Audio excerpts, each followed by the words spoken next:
It was supposed to be a regular school day, but instead, I ended up trapped in total darkness, alone, in my classmate's basement, with no way out. I had no idea that saying hi to the new kid Aiden would lead to the most terrifying days of my life. He seemed completely normal at first. He was charming, quiet, and always offered help in class. But there was something strange in his eyes when I laughed too loud or talked to other boys. One day after school, Aiden asked me to come over for a group project. I agreed. He lived nearby and I didn't want to seem rude. When I entered his house, it was dead silent. "Where's everyone else?" I asked. He smiled and said, "They're coming. Just follow me downstairs for a sec." I screamed and banged on the door, but no one answered. My voice echoed off the cold, damp walls. I was trapped and totally alone. The only light came from a tiny window high above. I tried climbing,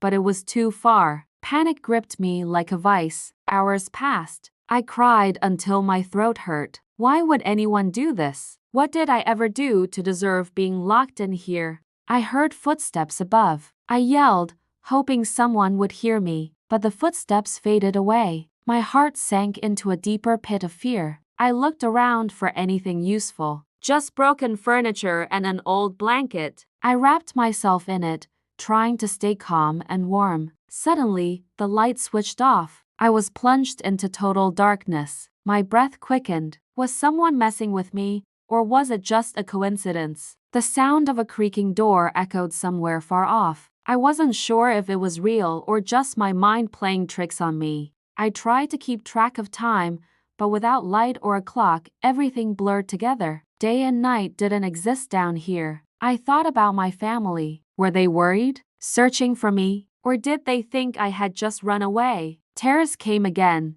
My stomach growled constantly. There was no food. I felt weak and dizzy, but I forced myself to stay alert in case help arrived. Then, I heard something new scratching. My heart pounded. Was it a rat, or something worse? I curled up, trying not to make a sound. The next morning, at least I think it was morning, a tiny slit of light returned through the window. I knew I had to stay strong. Suddenly, the door creaked open slowly. My breath caught. A shadowy figure stepped inside. I couldn't see their face. "Who's there?" I whispered shakily. It was Ella, my classmate. She looked different, calm, almost cold. "Now you know how it feels," she said, turning to leave. I begged her not to go, but she didn't even flinch. The door slammed shut again, and I was left in silence and confusion. What did she mean? Why was she doing this? Had I hurt her somehow? My mind raced with memories,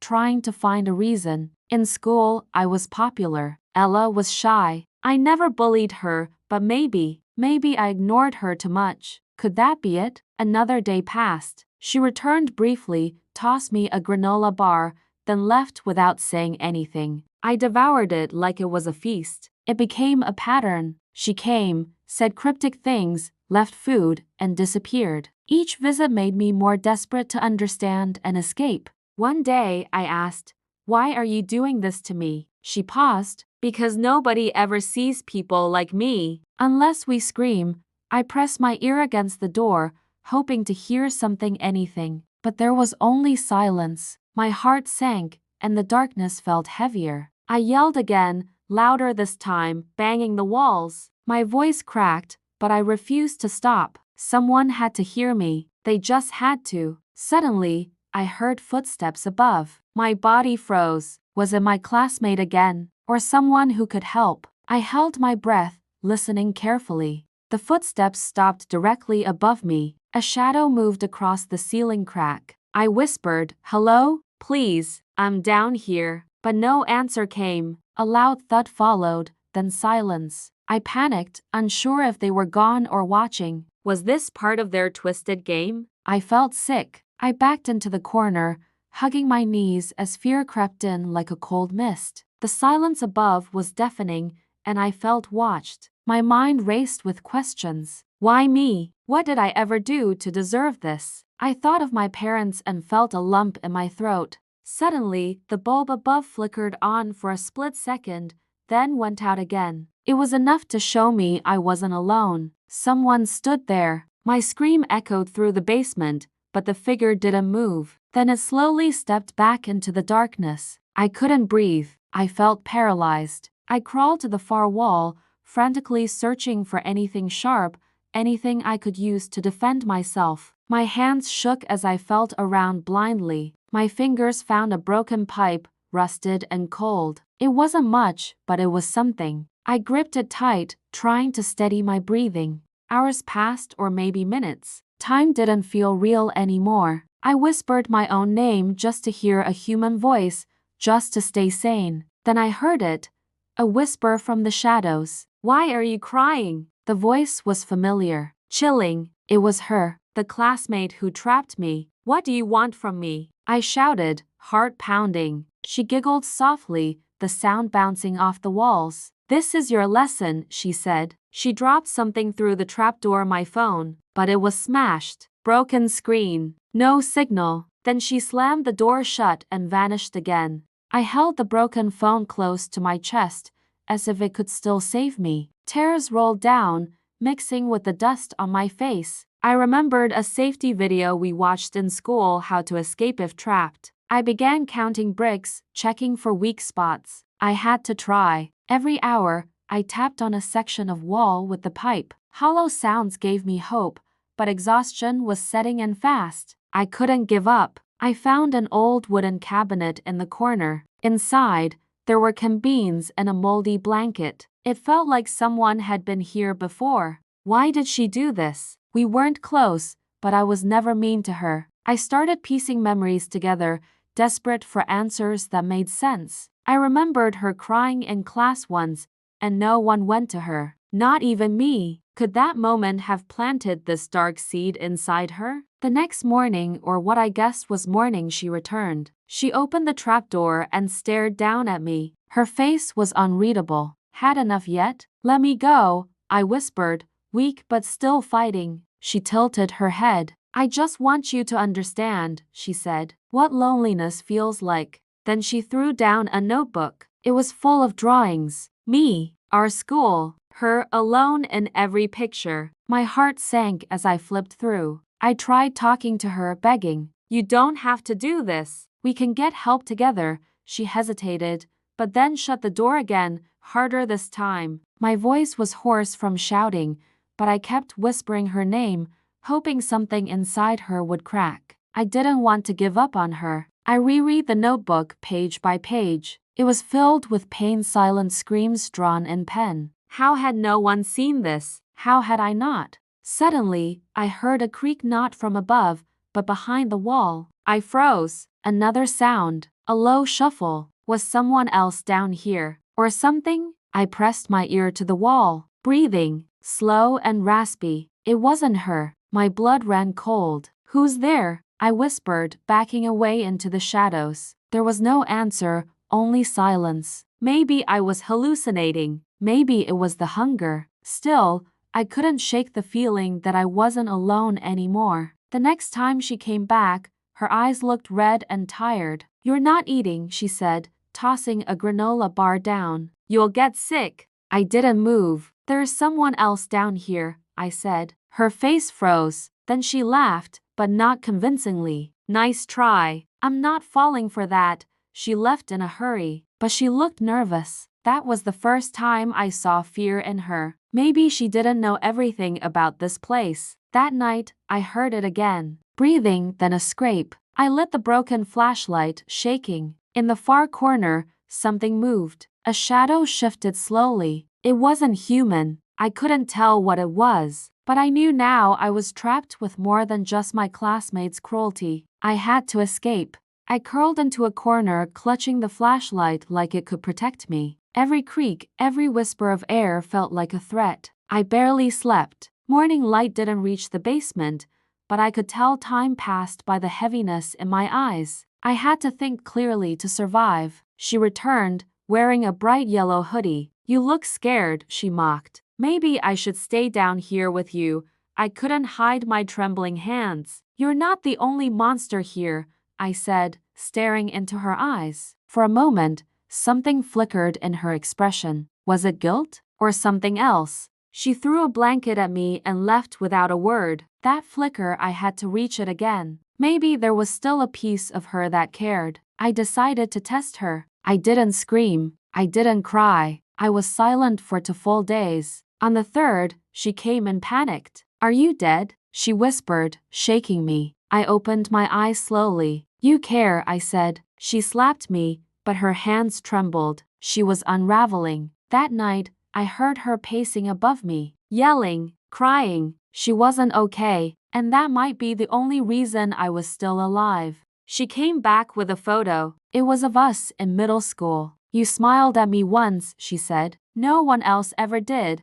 I wanted to scream that this wasn't how love or friendship worked, but instead, I said softly, "You could have just talked to me." She dropped the photo and ran upstairs. The door slammed shut. I finally felt it. She was breaking. But would she free me or finish this madness? I examined the walls again, feeling for weakness. There was a thin crack behind the furnace. With time, I could dig through it. I had to try. Using a broken pipe, I scraped at the wall each night after she left. It was slow, painful work, but it gave me hope. My fingers bled. My arms ached, but the crack grew. Behind it, I heard faint echoes. Maybe it led to another room or an exit. She noticed the dust. "What are you doing?" she screamed. I braced for another slap, but instead, she collapsed, sobbing into her hands. "I didn't want to hurt you," she whispered. "I just wanted you to stay." I felt torn between rage, fear, and a strange, deep pity. "Then let me go," I said. "If you care at all, set me free." "You don't need to do this." She shook her head slowly. "I can't go back to being invisible." She backed away, locking the door. I knew then I couldn't wait for her to change. I had to escape. That night, I worked faster, tearing through the plaster until a hole the size of my fist appeared. Beyond it, I saw another dark room, but this one had a ladder, a rusted metal ladder leading up. My heart nearly burst. I was close, so close to freedom. The next time she came, I acted weak and silent, hiding the hole behind a pile of boxes. She didn't notice. My plan was working. As soon as she left, I squeezed through the gap. My skin scraped against broken bricks, but I didn't care. I reached the ladder. The metal creaked loudly. My breath caught with every step. One wrong sound, and she'd come back. But I kept climbing, my heart pounding in my ears. At the top, there was a small hatch. I pushed. It didn't budge. I pushed harder, using every ounce of strength I had left. It cracked open with a groan. Fresh air rushed in. I almost cried. I hoisted myself up into an old garage filled with junk and dust. I ran, barefoot, across broken concrete and weeds. The sun was setting, but it was the most beautiful thing I'd ever seen. I was free. I burst into a neighbor's yard, pounding on the door, screaming for help. A woman answered, eyes wide with shock. She called 911 immediately. Police came within minutes. I could barely speak, my throat dry and my body shaking. But I told them everything about the basement, about her. They arrested her the same night. I watched from the ambulance as she was led away in handcuffs. She didn't resist. She looked empty. At the hospital, doctors treated my wounds and dehydration. My parents rushed in, crying, hugging me. For the first time in days, I felt safe. I stayed silent for a long time. Reporters tried to talk to me. My classmates stared. I didn't want fame, I just wanted peace. The trial happened 3 months later. I testified with shaking hands. She sat there, quiet, not looking at me. She got 7 years in prison. I started therapy. Nightmares haunted me for weeks, but slowly, I healed. I journaled every day. I took long walks. I spoke when I was ready. My school offered to let me finish online, but I chose to return. I wouldn't let fear steal my future. I was stronger than that. People whispered, but I held my head high. I joined the drama club. I spoke in class. I lived louder than ever before. One day, I passed the old house. It was boarded up, forgotten, but I wasn't. I survived. I moved on. I wrote my own ending. A year later, I was invited to speak at a youth conference. I shared my story. My voice shook, but I didn't stop. I told them, survival isn't just getting out. It's choosing to keep going. Every day after, people clapped. Some cried. I knew I wasn't alone. Today, I help others who've faced trauma. I speak, I write, I listen. What happened to me doesn't define me, but it made me fierce. My name is Emily. I survived after my classmate locked me in the basement. And I'll never stop telling my story because survival is just the beginning.